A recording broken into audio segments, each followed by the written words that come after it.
Despotic zone या Twilight zone कहा जाता है। इस परत तक सूरज की सिर्फ 1% रोशनी पहुंचती है, जो पौधों के जिंदा रहने के लिए काफी नहीं है। तीसरी और सबसे गहरी परत एफोटिक जोन या मिडनाइट जोन है। यहां सूरज की रोशनी बिल्कुल नहीं पहुंचती। ये परत पूरी तरह से अंधेरी और ठंडी होती है, बिल्कुल किसी हॉरर मूवी के सीन जैसे। ये कई जगह पर इतनी गहरी होती है कि यहाँ आसानी से माउंट एवरेस्ट जैसे ऊंचे पहाड़ भी समा सकते हैं। और इसकी सबसे गहरी जगह है प्रशांत महासागर में मरियाना ट्रेंच। महाद्वीपीय तटों के साथ लगे उथले समुद्री इलाकों तक पहुंचना आसान है, लेकिन ये समुद्र का सिर्फ 10% है।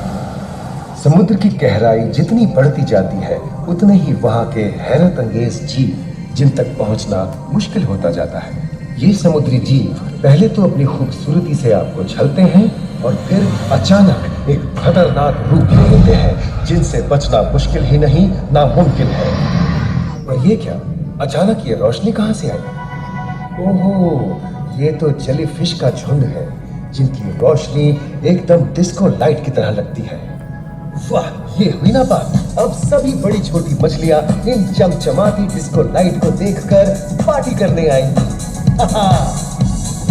और फिर यही रोशनी उन्हें बेरहमी से दबोचकर उनका शिकार करके अंधेरे में वापस गायब हो जाएगी।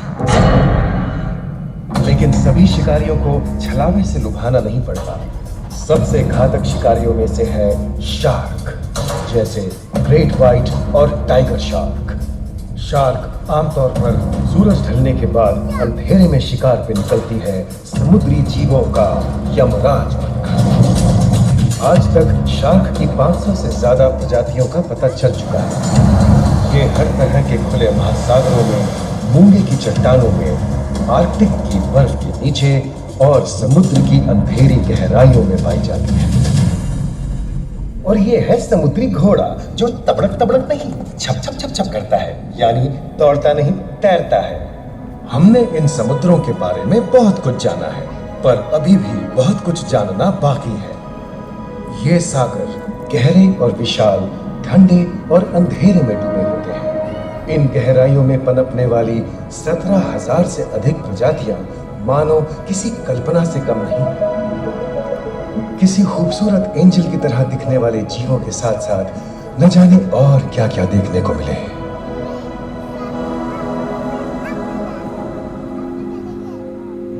इन विशाल सागरों के इकोसिस्टम इनके बाहर तक फैले हैं। खारे पानी की खाड़ियां, समुद्रों, समुद्र तटों और नमकीन दलदली इलाकों तक। मानव जाति दशकों से प्लास्टिक, जहरीले रसायन, तेल और ऐसी कई चीजों को पानी में बहाकर समुद्रों को नुकसान पहुंचा रही है। कई समुद्री जीवों या मछलियों की दर्दनाक मौत और उनकी इस तड़प का जिम्मेदार हमारी मानव जाति ही है। पिछले कुछ दशकों में वैज्ञानिक पैमाने पर सामने आए खतरों में से एक बड़ा जलवायु परिवर्तन है, जिससे महासागर गर्म हो रहे हैं और ग्रीन हाउस गैसों की अधिकता और ऑक्सीजन की कमी के कारण इन समुद्रों का अम्लीकरण हो रहा है। सागरों के इस तरह गर्म होने से पानी का स्तर बढ़ गया है और बर्फ की चादर पिघल रही है। इस विनाशकारी बदलाव के परिणाम स्वरूप समुद्री जीवन खत्म हो रहा है और पूरे इकोसिस्टम के लिए ऐसे खतरनाक हालात हम ही पैदा कर रहे हैं। हमारी आने वाली पीढ़ी का भविष्य इस बात पर निर्भर करता है कि क्या हम आज अपने निजी जीवन से प्लास्टिक को हटाने जैसा छोटा कदम उठा सकते हैं, या फिर हम बड़े स्तर पर सख्त नियम बनाकर उन्हें लागू करें, जिससे समुद्री संसाधनों का दोहन और प्रदूषण कम हो। याद रखिए, बात हमारे अस्तित्व की है, तो बदलाव की शुरुआत भी हमें ही करनी होगी।